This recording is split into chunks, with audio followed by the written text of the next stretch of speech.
ICICI home finance कंपनीच्या एका शाखेत जबरी चोरी झाल्याचं निदर्शनास आलंय।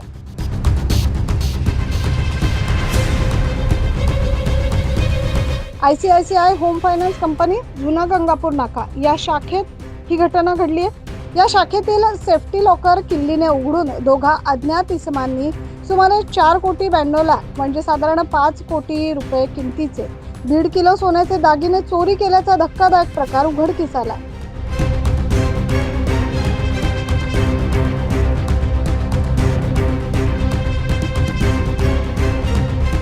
ही चोरी फायनान्स कार्यालयातील CCTV कॅमेरामध्ये कैद झाली आहे। आपण बघू शकतो हे व्हिज्युअल्स।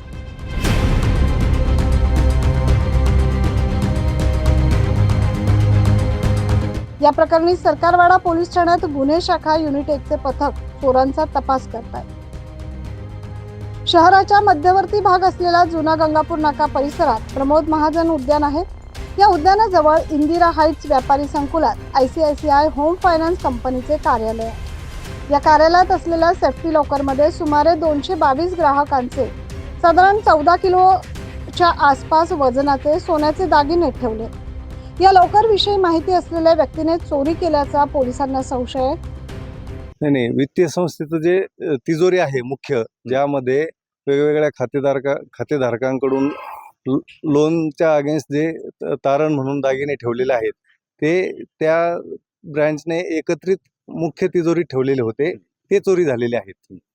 मग आता आपण याबाबत काही इंटिमेशन ICICI बँकेला दिलेलं आहे का?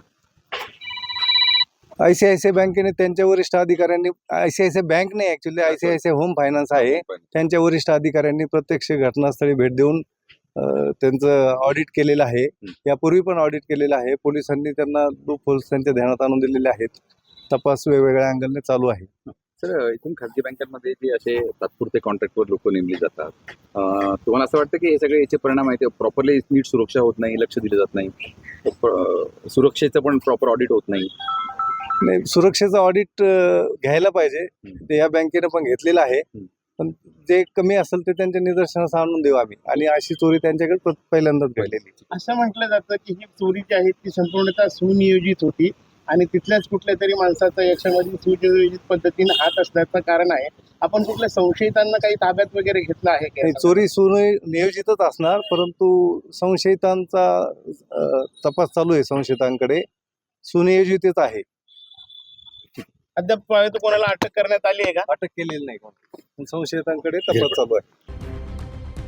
या प्रकरणी सरकारवाडा पोलीस ठाण्यात चोरीचा गुन्हा दाखल करण्यात आलाय। मात्र करोडो रुपयांचे दागिने चोरीला गेल्याने नाशिक शहरात खळबळ उडाली। घटनेचा पुढील तपास सरकारवाडा पोलीस करतात। 9 न्यूज महाराष्ट्रासाठी प्रतिनिधी वैभव घुगे।